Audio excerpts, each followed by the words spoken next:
আসসালামু আলাইকুম। কেমন আছেন সবাই? আশা করি ভালো। আমি আল্লাহর রহমতে ভালো আছি। আজকে কথা হলো মরিচ নিয়ে। মরিচের বয়স হচ্ছে আজকে 30 দিন। আলহামদুলিল্লাহ ফুল জালে ফোটা শুরু করছে আর কি, একটা দুইটা। তো 30 দিন বয়সে মরিচ গাছের বর্তমান অবস্থা এ নিয়ে কথা হলো আপনাদের সামনে। আমি যদি দেখি আপনাদের, এগুলো হচ্ছে 30 দিন বয়সের মরিচের গাছ। আলহামদুলিল্লাহ গ্রোথ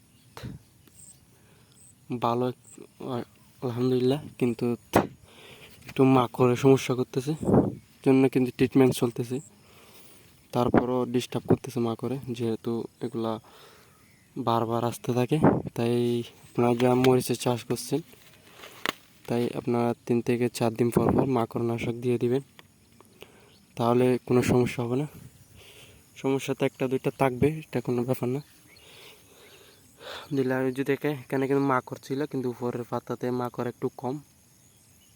এখানে 3 থেকে 4 দিন পর পর স্প্রে করতেছি।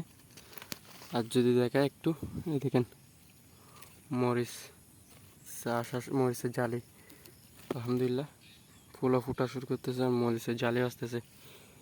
তো 30 দিন বয়সে পর্যন্ত কী কী ট্রিটমেন্ট করলাম এ নিয়ে আমার চ্যানেলে অনেক ভিডিও আছে, আপনারা চাইলে দেখতে পারেন। অনেকগুলা দেওয়া হয়নি। তো এখানে আজকে আবারও কীটনাশক দিব। দেখেন ওনার বয়স হচ্ছে আজকে বড় 30 দিন। দেখে ফুল জালি মাত্র, এটা মনে হয় কালকে ফুটছে। এখানে মরিচ আসছে, জালি আসতেছে। যদি দেখেন এগুলা মনে হয় কালকে ফুটবে। তো 30 দিন বয়সে আমার মরিচের গাছের কোয়ালিটি কেমন একটু কমেন্টে জানাতে পারেন। আলহামদুলিল্লাহ এখানে যথেষ্ট পরিচর্যা চলতেছে, সবগুলা তার ভিডিওতে দেখানো সম্ভব না। তাই আপনারা অবশ্যই আপনাদের মরিচ গাছে, যে কোনো সবজি খেতে প্রত্যেক দিন 1 থেকে 2 বার আছে এই গোড়া চেক করবেন, গোড়াতে গোড়া পচা আছে নাকি, এবং উপর দিকে চেক করবেন যাতে মাকড় ট্রিপস এগুলো দেখা যাচ্ছে নাকি। অবশ্যই আপনারা সবজি খেতে এগুলো ট্রাই চেক অথবা পরিদর্শন না করলে কিন্তু সমস্যা হবে। পরবর্তীতে যখন রোগবালা বাড়তে হয়ে যাবে, কন্ট্রোল করতে পারবেন না। তাই আপনারা অবশ্যই মরিচ গাছে সকাল বিকাল এই এসে চেক করতে হবে। আর অবশ্যই মাকড়নাশক, ছত্রাকনাশক এগুলো এখন বর্ষা, তাই আপনাকে দিতে হবে বাধ্যতামূলক, কোনো কিছু করার নেই। চেক করে করে কীটনাশক একটা পর একটা কীটনাশক দিয়ে দেবেন, যাতে আপনার মরিচের কোনো রকম রোগবালা এসে সমস্যা না করে।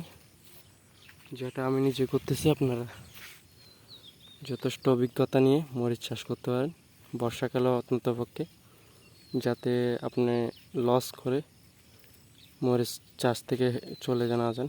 যেহেতু আপনি যদি লস করেন তাহলে আপনার থেকে আর করতে মনে হবে না। তাই আপনারা অবশ্যই প্রথমে ছোটো পরিসর শুরু করে অথবা চেষ্টা করে দেখবেন। আর পুরাতন যারা আছে তারা তো জানে কীরকম কী কখন কী কীটনাশক দিতে হয়।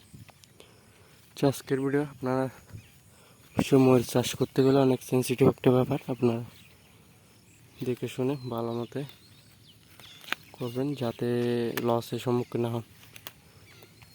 ওগুলো হচ্ছে আমার 30 দিন বয়সের মরিচের গাছ।